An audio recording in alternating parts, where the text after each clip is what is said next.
नमस्कार। सवाल तो पूछेंगे मैं आपका स्वागत। मैं राजेश सोनी और आज का हमारा विषय शिवराज वर्सेस ओवैसी।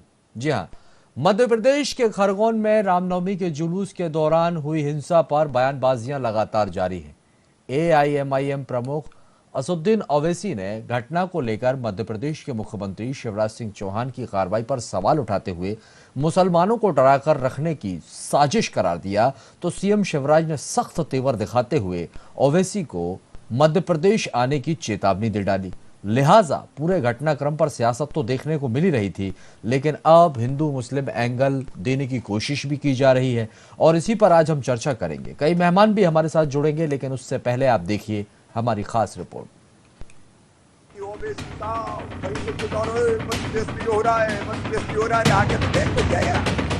मेरा मध्य प्रदेश है, यहाँ सब सुरक्षित है, किसी जाति और धर्म के हो। यहाँ कार्रवाई होगी तो गड़बड़ करने वालों के खिलाफ होगी। एमपी के खरगोन में रामनवमी के दिन भड़की हिंसा के बाद बयानबाजियों का सिलसिला लगातार जारी है। एक तरफ जहां उपद्रव के आरोपियों की धरपकड़ जारी है, तो वहीं दूसरी तरफ मामा का बुलडोजर भी कहर बरपा रहा है। इस बीच सियासत तो देखने को मिल ही रही थी, लेकिन अब हिंदू मुसलमान की भी एंट्री हो गई। दरअसल एआईएमआई प्रमुख असदुद्दीन ओवैसी ने घटना पर सवाल उठाते हुए इसे शिवराज सरकार का फेलियर बताया। वहीं सीएम शिवराज ने ओवैसी को मध्य प्रदेश आने की चेतावनी देते हुए कहा कि ओवैसी वहां से चिल्ला रहे हैं, यहाँ आकर देखें, ये मेरा मध्य प्रदेश है, यहाँ सब सुरक्षित है। ये अगर स्टेट गवर्नमेंट नहीं चाहती कि हिंसा ना हो तो हिंसा नहीं होगी। अगर स्टेट गवर्नमेंट चाहती है कि सांप्रदायिक हिंसा हो तो हिंसा होगी। तो इसीलिए मेरा मानना ये है कि ये स्टेट गवर्नमेंट की जिम्मेदारी है और वो नाकाम साबित हुए लॉ एंड ऑर्डर को और अमन को कायम करने के लिए। इसीलिए हम देखते हैं कि ये हिंसा हुई जो आप उसका कह रहे हैं, और हमारा मानना ये है कि जो हाथी हैं पूरी इंक्वायरी के साथ तहकीकात करके उनको गिरफ्तार किया जाए, एक्शन लिया जाए। मगर ये जो मीडिया में नैरेटिव आ रहा है कि हमेशा से ये बताया जाता है कि अल्पसंख्यक समाज मुसलमान ही पत्थर फेंकता है, वही दोषी है, तो हम इस बात को नहीं मानते। ये trial by selective leak stories मत करिए। ओवैसी साहब वहीं से चिल्ला रहे मध्य प्रदेश में ये हो रहा है, मध्य प्रदेश में हो रहा है, आके तो देख भैया, ये मेरा मध्य प्रदेश है, यहाँ सब सुरक्षित है, किसी जाति और धर्म के हो।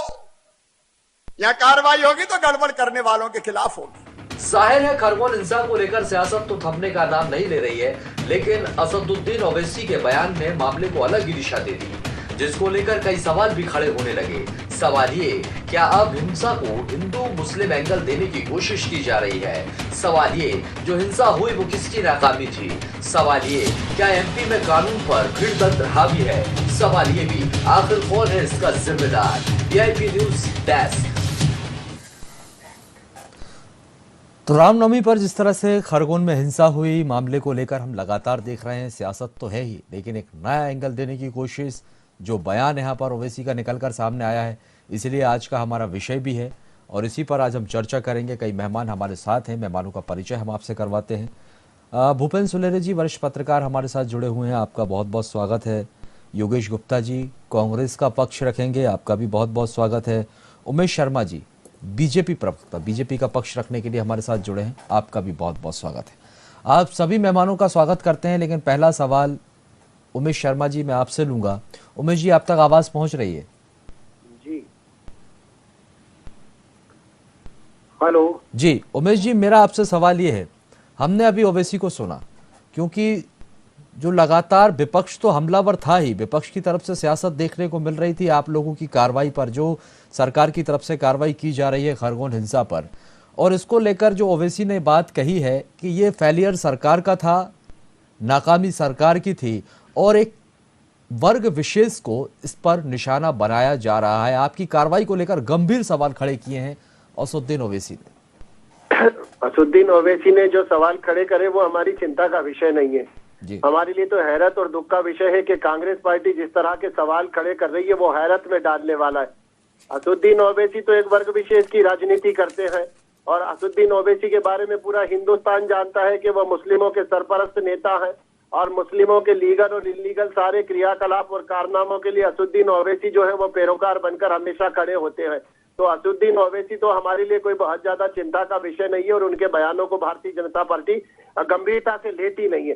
पर चिंता का विषय ये है कि खरगोन में जिस तरह के वातावरण को बिगाड़ने का प्रयास दिग्विजय सिंह जी जैसे नेता कर रहे हैं, और मध्य प्रदेश के वे पूर्व मुख्यमंत्री रहे, वरिष्ठ नेता है, भारत की राजनीति में एक चिरपरिचित चेहरा है, एक ऐसा चिरपरिचित चेहरा अगर गैर जिम्मेदाराना आचरण करेगा, इस प्रकार के ट्वीट करेगा जो भड़काऊ हो, जो सांप्रदायिक सद्भाव को बिगाड़ने वाले हो, इस प्रकार के ट्वीट करेगा कि जलती हुई आग के दौरान पेट्रोल का पीपा उंडेलने का काम करते हैं, तो मुझे लग रहा है, और कांग्रेस पार्टी के बहुत सारे नेताओं को मैं सुन रहा हूँ, वे बार बार कह रहे हैं कि बुलडोजर चलाया जा रहा है, गरीबों को सताया जा रहा है, निर्दोषों को सताया जा रहा है। वो दंगाई नहीं बोल रहे, वो अराजकता तत्व नहीं बोल रहे, वो हिंसक नहीं बोल रहे, वो ये नहीं कह रहे कि पेट्रोल बम फेंकने वाले, वो ये नहीं कह रहे कि ये पथराव करने वाले, वो ये नहीं कह रहे कि ये उपद्रवी है। उन्होंने एक मध्य मार्ग निकाल लिया, उन्होंने पैकेज एक गलियारा निकाल के दे दिया कि निर्दोष है और गरीब है।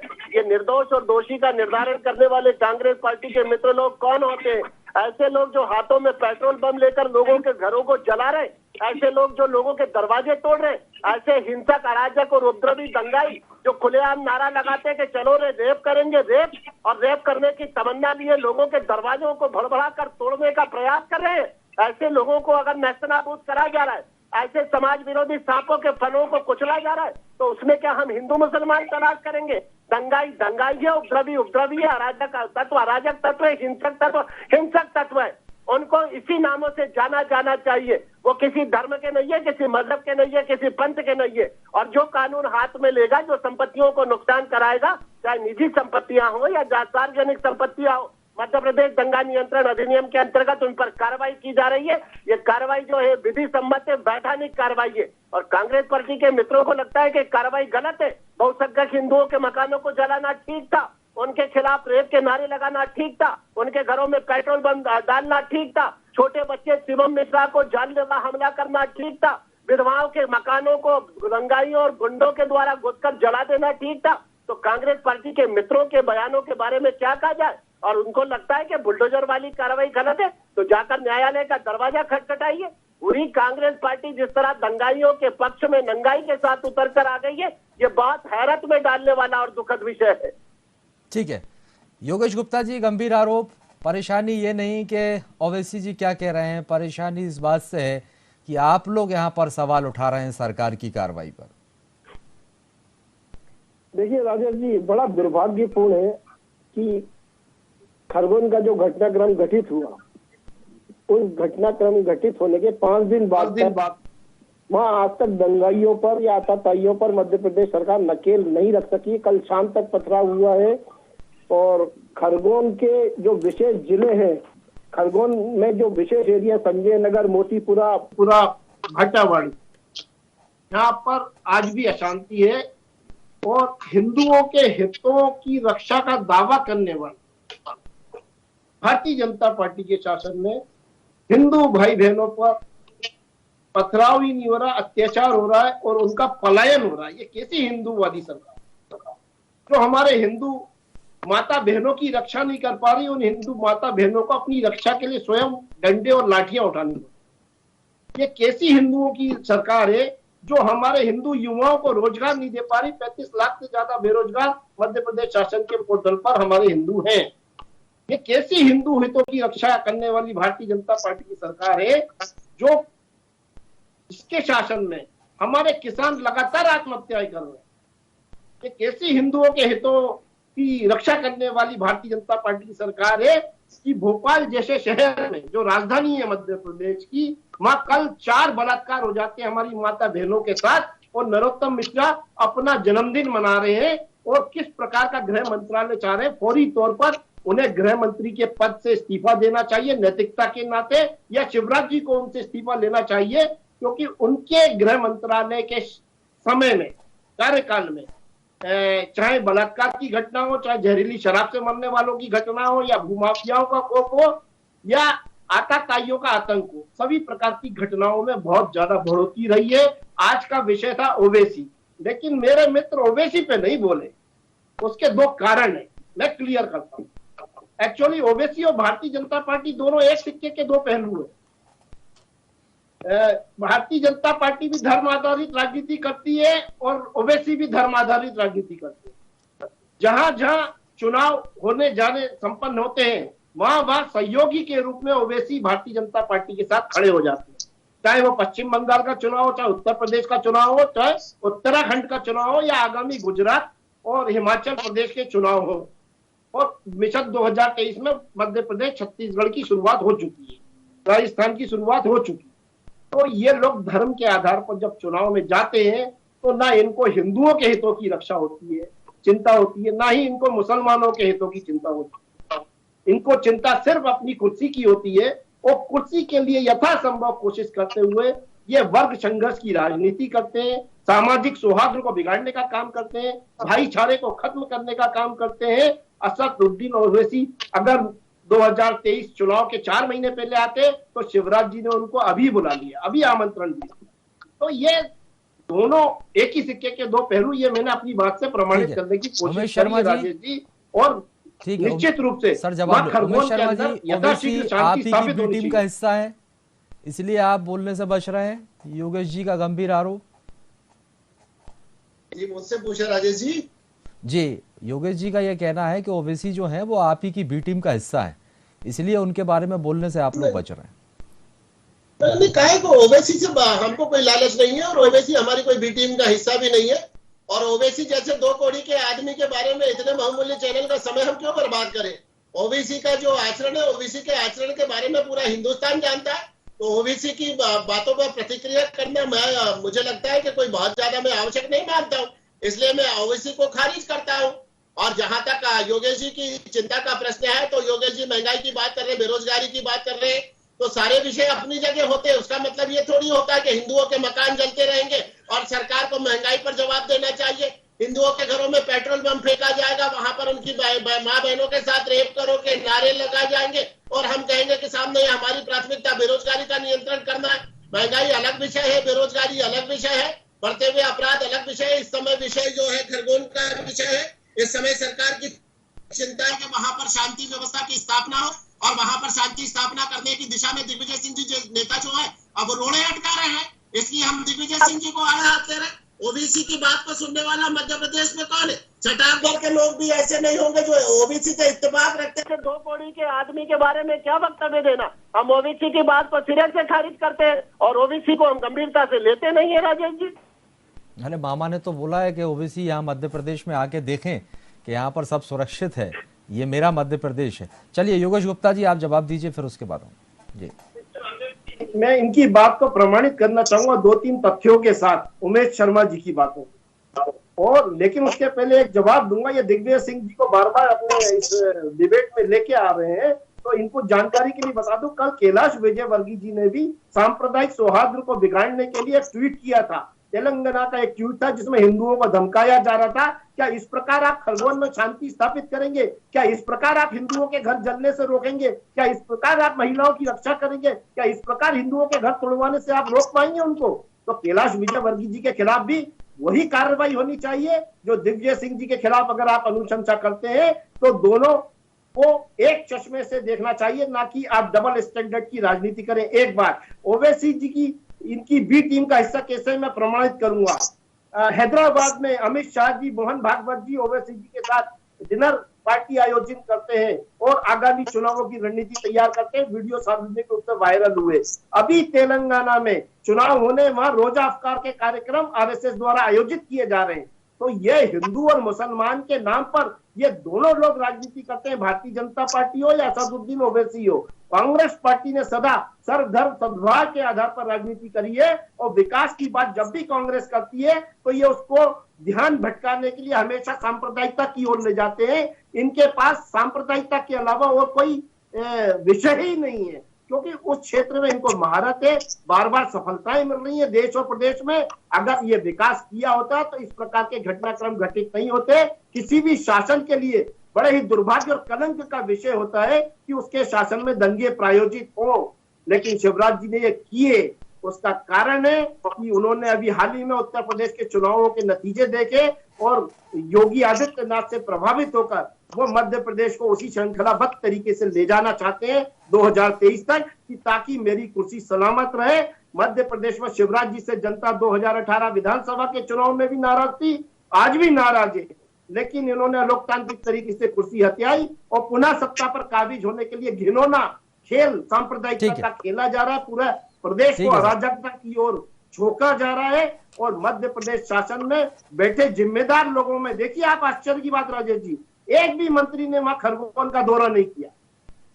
शिवराज जी ने कोई कमेटी ऐसी गठित नहीं करी वहां जाके शांति स्थापित करे।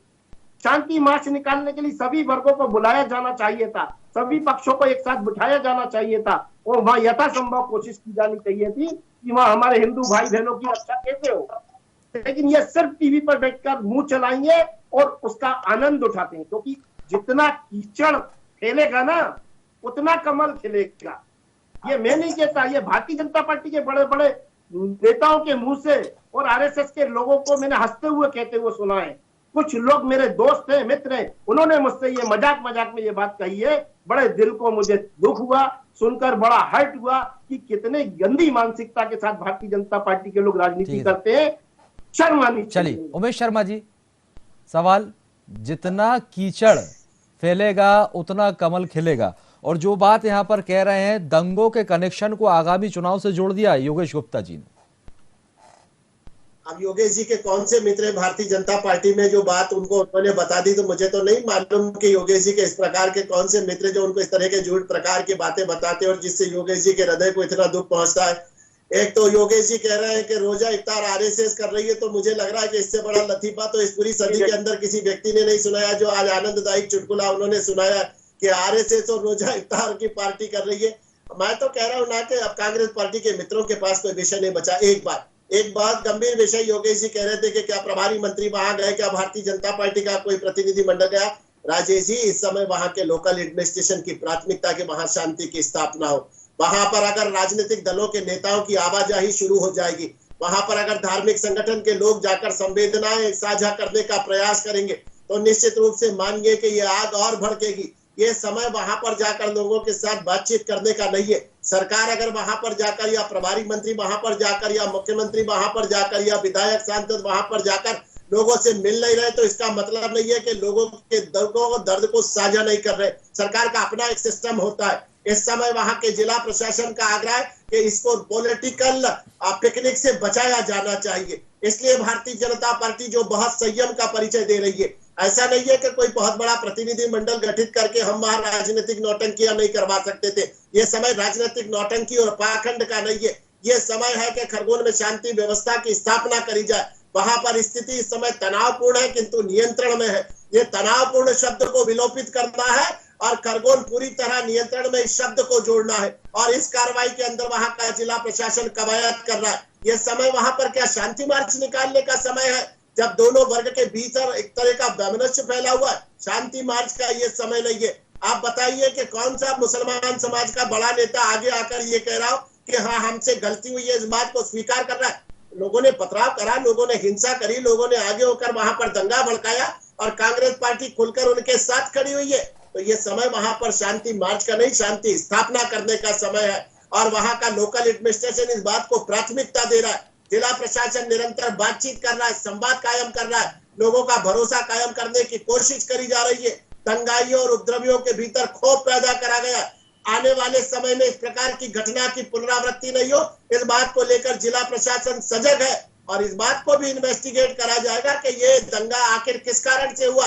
पीएफआई का हाथ जो है, जिसके प्रारंभिक साक्ष्य अभी सामने आए हैं, पर अभी प्राथमिकता वो नहीं है। ये आरोप बीडी शर्मा जी ने भी लगाया है कि पीएफआई का हाथ है, फंडिंग की आशंका भी आप लोग जता रहे हैं, लेकिन इस तरह का माहौल बिगाड़ने से किसको फायदा हो सकता है? उमेश गुप्ता जी, माफ कीजिए, उमेश शर्मा जी।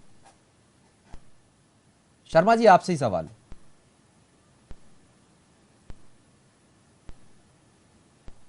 शर्मा जी, मेरा सवाल आपसे ही। हेलो जी, हेलो शर्मा जी, मेरा सवाल आपसे है। जिस तरह से आप भी आरोप लगा रहे हैं, वीडी शर्मा जी ने भी आरोप लगाया था कि पीएफआई का हाथ है, फसाद के लिए फंडिंग की गई है।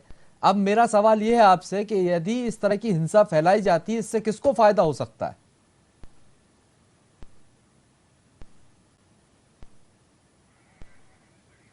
चलिए, उमेश शर्मा जी से हमारा संपर्क टूट गया है, योगेश गुप्ता जी के पास चलते हैं। योगेश गुप्ता जी कई गंभीर आरोप भी हैं यहाँ पर। दिग्विजय सिंह का भी जिक्र किया जाता है कि अगर दंगाइयों पर कार्रवाई होती है तो उन्हें तकलीफ क्यों होती है, उन्हें दर्द क्यों होता है। और आपके प्रतिनिधि मंडल को भी लेकर उन्होंने गंभीर सवाल उठाए, जो वहां पर जाकर सिर्फ राजनीति चमका रहा है।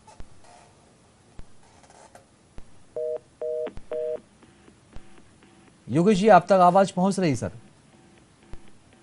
जी राजेश जी, सुन पा रहा हूं मैं। ठीक है, पहले उमेश शर्मा जी से सवाल ले लेता हूं सर। हेलो, ठीक है उमेश शर्मा जी, मेरा सवाल आपसे ये था कि जी उमेश जी, मेरा सवाल आपसे ये था, हेलो, पीएफआई की फंडिंग का जिक्र किया जा रहा है, फसाद के लिए फंडिंग की गई। आवाज आ रही है? मैं आपसे ये पूछ रहा था कि यदि इस तरह की फंडिंग की गई है और यदि इस तरह की हिंसा होती है तो इससे किसको फायदा मिलेगा?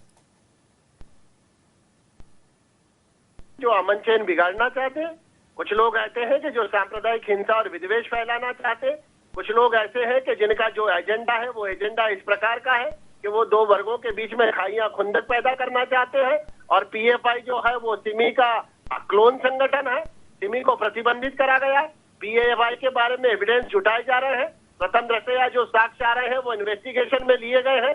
राजेश जी, मैंने पहले भी कहा है कि इन्वेस्टिगेशन के अंदर इस समय जो हमारी प्राथमिकता है वो प्राथमिकता शांति स्थापना की है, पर पीएफआई की जो भूमिका आई है उसको नजरअंदाज नहीं करा जाएगा और पीएफआई के बारे में पुख्ता एविडेंस इकट्ठे करे जाएंगे।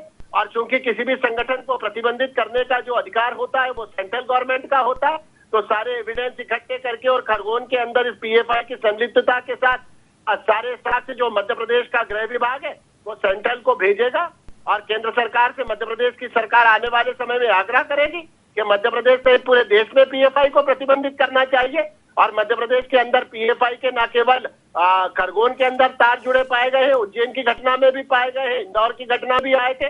तो कहीं ना कहीं इन सारे एविडेंसों को जुटाया जा रहा है और इन सारे साक्ष्यों के आधार पर केंद्र सरकार से राज्य की सरकार आग्रह करेगी कि पीएफआई को प्रतिबंधित करना चाहिए।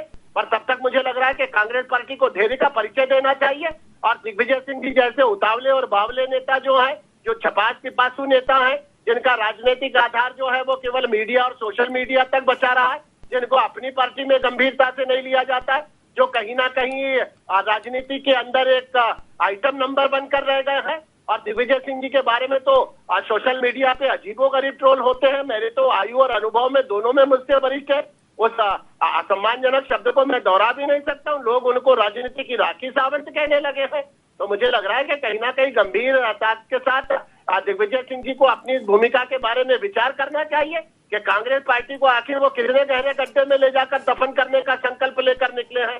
बार बार बहुसंख्यक हितों के बारे में कुठाराघात करना, बार बार हिंदुओं को दोषारोपित करना, बार बार हिंदुओं को लांछित करना, ये दिग्विजय सिंह जी का जो एजेंडा है इससे भारतीय जनता पार्टी को तो नुकसान नहीं होता है, पर कहीं ना कहीं कांग्रेस पार्टी को नेस्तनाबूद करने में इनके ये कील हथौड़े जो हैं वो बहुत कारगर होते हैं।